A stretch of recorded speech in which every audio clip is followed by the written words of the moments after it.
सारे सम्मानित पूर्व सैनिकों ने आवाज उठाई थी कि वन रैंक वन पेंशन की बात 40 वर्षों से चल रही है, या तो इसकी चर्चा ही बंद हो जानी चाहिए, और इस चर्चा भी हो रही है तो हमारे सीएट तो सैनिकों को दिया जाना चाहिए।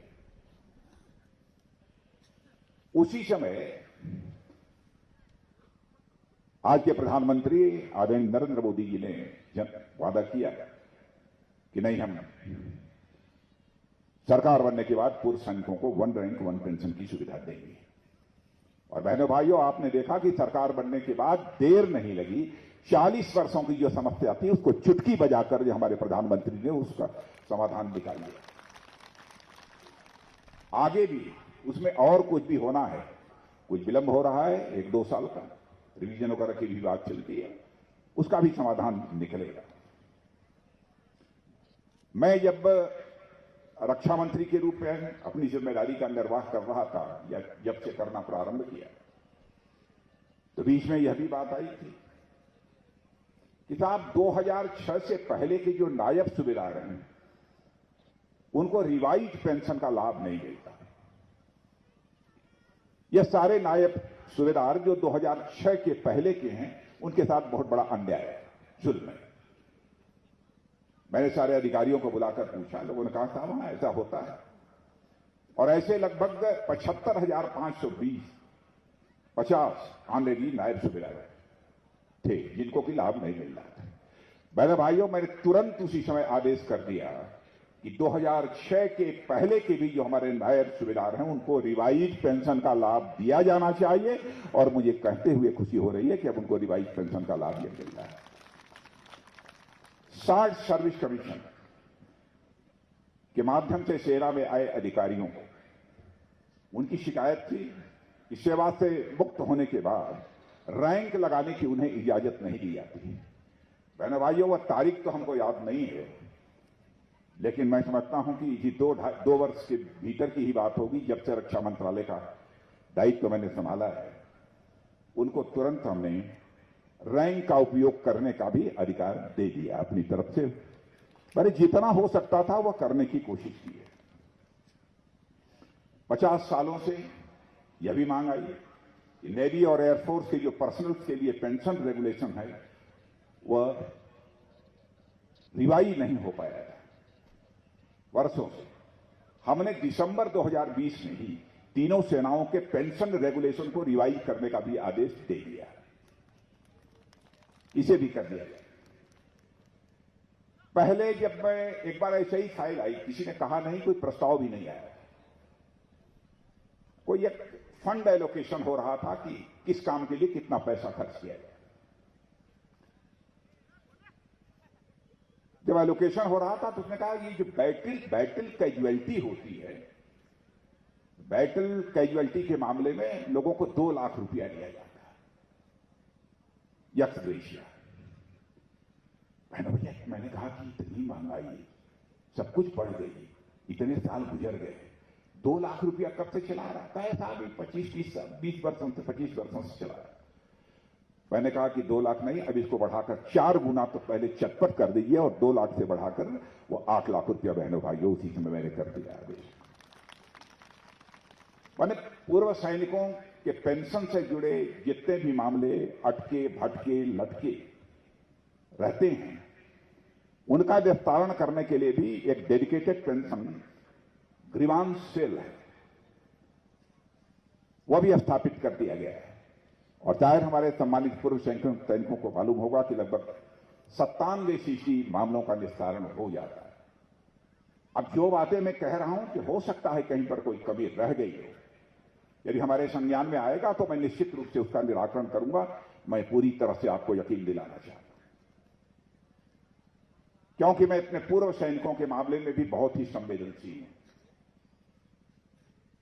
जितना हो सकता है मैं अपनी तरफ से करने की कोशिश करता हूं। ईसीएचएस की सुविधा, अब तो यह वर्ल्ड वार सेकंड के वेटरन्स इमरजेंसी कमीशन ऑफिसर्स के साथ साथ 3rd सर्विस कमीशन के अधिकारियों को भी देना हम लोगों ने प्रारंभ कर दिया है। पहले शायद यह नहीं दिया जाता था ना, पहले नहीं दिया जाता था, लेकिन इसको भी देना प्रारंभ कर दिया है। मेरा मानना है कि सैनिक हो अथवा पूर्व सैनिक, इनके सम्मान के लिए जो कुछ भी करना होगा बहनों भाइयों, चाहे हमारे प्रधानमंत्री आदरणीय नरेंद्र मोदी हों अथवा राजनाथ सिंह हों, वह सदैव करने के लिए तत्पर रहेंगे। मैं अपनी तरफ से आपको विश्वास दिलाता हूं, पूरा भरोसा दिलाता हूं। और आज बहनों भाइयों, जब हम लोग कार्यक्रम यहां पर आयोजित कर रहे हैं पूर्व सैनिकों के सम्मान में, तो आपको इस बात की जानकारी है कि आजादी के 75 वर्ष पूरे हो रहे हैं और हमारा भारत आजादी का अमृत महोत्सव मना रहा है। बड़े धूमधाम से यह अमृत महोत्सव मनाया जा रहा है। अभी कल झांसी में हम लोग थे। झांसी में हमारे आदरणीय प्रधानमंत्री जी भी थे और आपको जानकर खुशी होगी कि प्रधानमंत्री जी की यह कल्पना थी कि आजादी का जो अमृत महोत्सव मनाया जा रहा है वह साधारण तरीके से नहीं मनाया जाना चाहिए। महारानी लक्ष्मीबाई 19 नवंबर जिनका जन्मदिन है, उस अवसर पर कम से कम 3 दिन का कोई न कोई कार्यक्रम झांसी में ही आयोजित किया जाना चाहिए और कार्यक्रम कुछ किले में ही होना चाहिए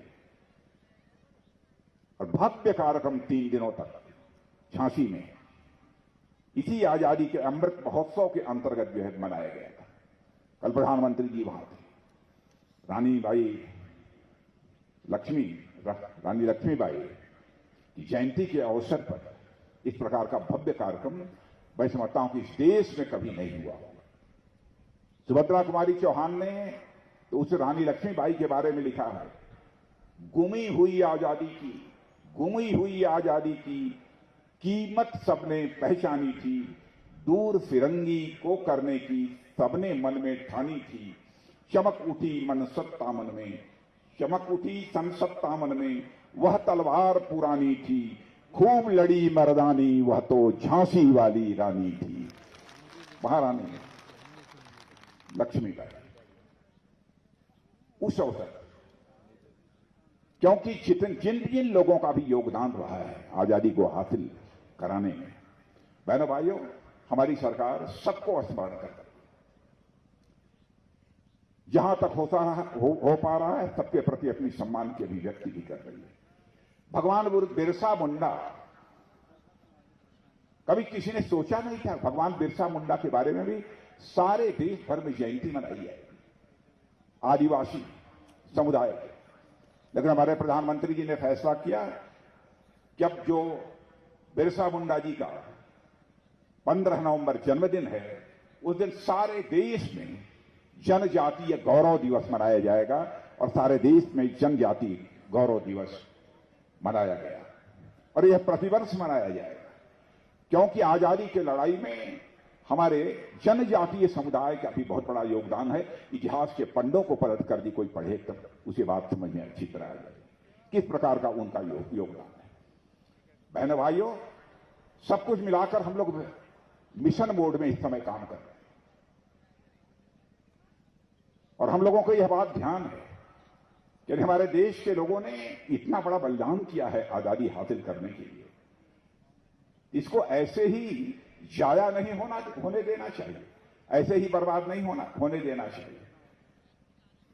भ्रष्टाचार, नाकामी, यह सब सारी चीजें कितनी बढ़ गई थी,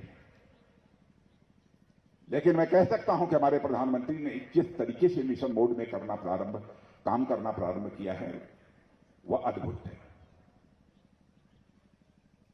मैं याद दिलाना चाहता हूं आपको, श्री राजीव गांधी जी हमारे प्रधानमंत्री कोई हो, किसी पार्टी का कोई फर्क नहीं पड़ता, प्रधानमंत्री होता है, उसके प्रति हृदय से सम्मान की अभिव्यक्ति भी की जानी चाहिए।